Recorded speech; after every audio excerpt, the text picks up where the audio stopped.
Vous savez, chers résilients, dans cette vie-ci, avant de vous permettre d'émettre des jugements sur les actions des uns et des autres, il faudrait à des moments faire une pause et essayer de marcher un peu dans les pas de ces personnes-là.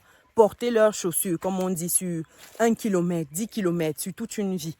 Parce que souvent, c'est très facile en fait de porter un jugement sur les actions des uns et des autres sans comprendre l'environnement, sans comprendre le parcours, sans comprendre les challenges du quotidien de ces personnes-là. Parce que très souvent, on se dit, bah, comment il peut faire ça?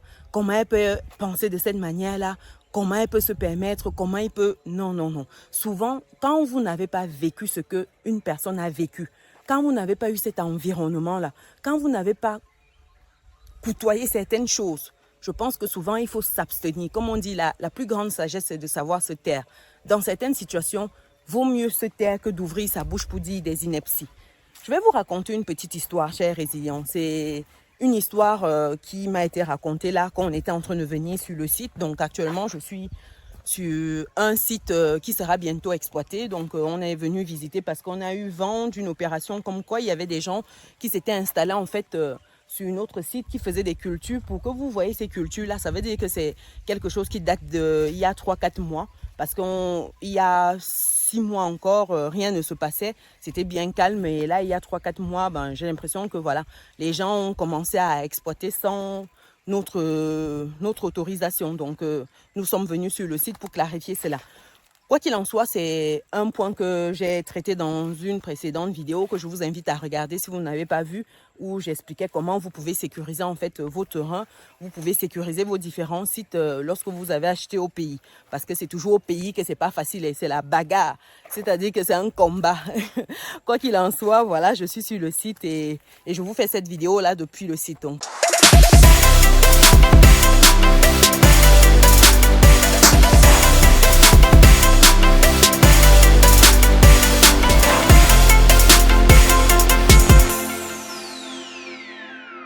Comme vous pouvez le voir, c'est un grand site et en termes de parcelles ici, c'est quasiment le tiers d'un hectare.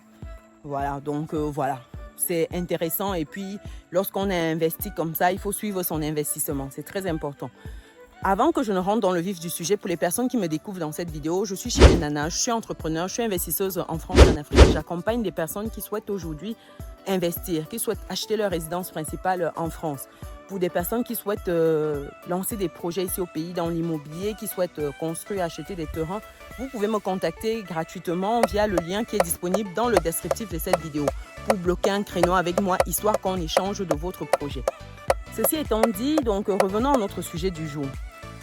En arrivant donc sur ce site-là, on échangeait avec des personnes et puis il y avait un monsieur qui me racontait l'histoire d'une de ses collègues qui s'est mariée en fait parce qu'elle a eu une frustration quand elle travaillait. La dame est enseignante, elle est passée censeur dans l'établissement où elle est.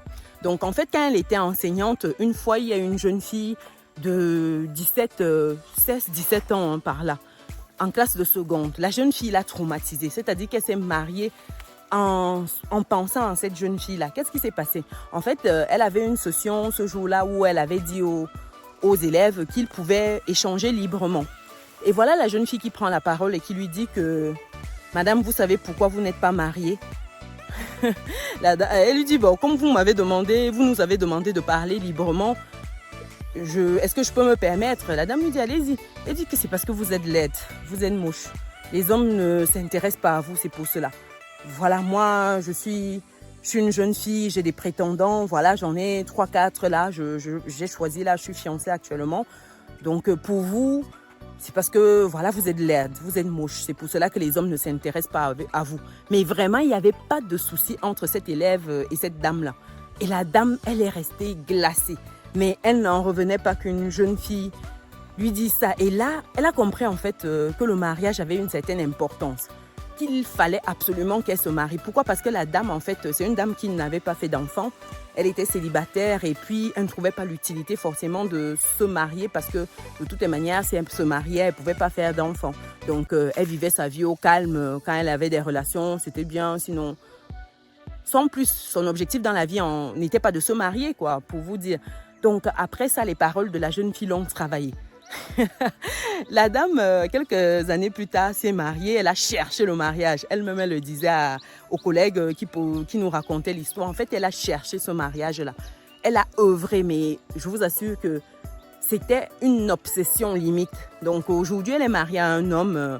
Elle a construit une maison avec cet homme-là. En fait, elle a construit la maison pour eux. Parce que le monsieur, il travaille il est vigneron, il se bat, mais la dame a vraiment beaucoup plus d'argent et du fait de sa profession et du fait des activités qu'elle mène en parallèle. Donc du coup, elle a construit une maison où ils sont logés, ils vivent tous les deux. Elle est tombée sur un monsieur qui ne pouvait pas faire d'enfant aussi. Et donc tous les deux, ils sont mariés et ils vivent leur best life actuellement. Donc pour vous dire, voilà une dame que quand elle regarde son alliance, c'est-à-dire que le symbole pour elle, c'est fort. Quand elle dit aux jeunes filles et les personnes autour d'elle que vraiment le mariage, les personnes qui dénigrent le mariage, qui trouvent que le mariage ça sert à rien et tout, et certaines féministes aussi à outrance, j'ai envie de dire, elle, quand tu l'entends parler du mariage, d'après ce que la personne nous racontait, c'est limite, c'est sacré, on ne touche pas, quoi. Vraiment, il faut se marier au moins une fois dans sa vie. Et ça, c'est par rapport à cette jeune fille qui, quelques années plus tôt, lui avait dit des choses, mais ça l'avait blessée, ça l'avait marqué, mais quelque part, la jeune fille avait touché une corde sensible. Et depuis ce temps-là, mais vous ne pouvez pas lui dire le contraire. Et avec son mari aujourd'hui, ils sont très heureux, ils vivent leur best life. Et puis, la dame, quand vous l'écoutez, c'est une dame que si tu es sur le point de divorcer ou si tu as des problèmes conjugaux, quand tu écoutes la dame là, quand elle te parle, elle te conseille, je t'assure que tu vas aller renouer avec ton mari. C'est-à-dire que c'est pour vous dire en fait que la dame a tellement été choquée. Et puis, c'était le choc de trop parce qu'elle a eu d'autres personnes qui, dans le temps, lui avaient fait des remarques comme ça, assez blessantes, mais sans plus. Mais ce jour-là, avec tout le monde dans la salle de classe, ses autres camarades de la jeune fille, ça l'avait marqué. Pour vous dire, vous voyez certaines personnes tenir des positions, avoir des discours assez, assez fermés, assez fermes, j'ai envie de dire, mais vous ne comprenez pas. C'est souvent par rapport à des expériences de vie. Et sachant que c'est une dame qui, dans son parcours, a eu beaucoup de difficultés, elle n'a jamais eu des parents qui lui ont montré, entre guillemets, l'exemple de la vie de foyer, parce que voilà, ça a toujours été très difficile, conflictueux. Et elle a emmagasiné cela. Donc pour elle, en grandissant et surtout avec le fait qu'elle ne pouvait pas être maman, ça a achevé en fait de nouer en fait cette conviction profonde là que le mariage, ça ne servait à rien. Donc dites-moi déjà dans les commentaires, est-ce que pour vous le mariage c'est une fin en soi? Est-ce que vous pensez que une jeune femme, si elle n'est pas dans l'ordre, c'est-à-dire sœur et compagnie, il faudrait qu'elle soit automatiquement mariée? Est-ce que pour vous, tout le monde est fait pour le mariage? Ça, c'est un débat terrible. Je sais déjà que les réponses dans les commentaires seront assez explosives. Mais oui, c'est une question qu'on doit se poser. Est-ce que tout le monde est fait pour le mariage? Est-ce que nous sommes tous faits pour être mariés, hommes comme femmes? Par rapport à cette question, moi, j'ai envie de dire non. Je vais le dire comme ça sans argumenter plus que ça parce que je pense que un live sur cette thématique s'impose. Est-ce que nous tous, nous sommes faits pour se marier? Parce qu'on dit l'être humain est un animal social. Il est fait pour vivre en société, pour être entouré. Il n'est pas fait pour être seul. Et quand vous prenez même des contextes bibliques, on dit voilà, l'homme a été créé et puis la femme également pour que les deux vivent ensemble, pas pour qu'il soit seul. Il n'est pas bon que l'homme soit seul. Donc, est-ce que partir sur ces bases-là, on comprendrait aujourd'hui que voilà, il y a des personnes qui ne veulent pas se marier? Est-ce que ce serait problématique? Dites-moi dans les commentaires ce que vous pensez de cela. Parce que c'est un sujet qui fait couler beaucoup de salive et d'encre. Et souvent, j'ai vu dans mon entourage, c'est des débats. Moi, je suis toujours assez, je vais dire, j'évite en fait d'avoir des prises de position qui sont assez fermées parce qu'on apprend, quand on comprend l'environnement, le parcours, les démarches antérieures et surtout les blessures que certains ont eu à traîner, on peut comprendre en fait leur prise de position. Donc dites-moi vous, qu'est-ce que vous pensez, chers résilients? Donc voilà pour cette petite vidéo. J'espère que ça vous a plu.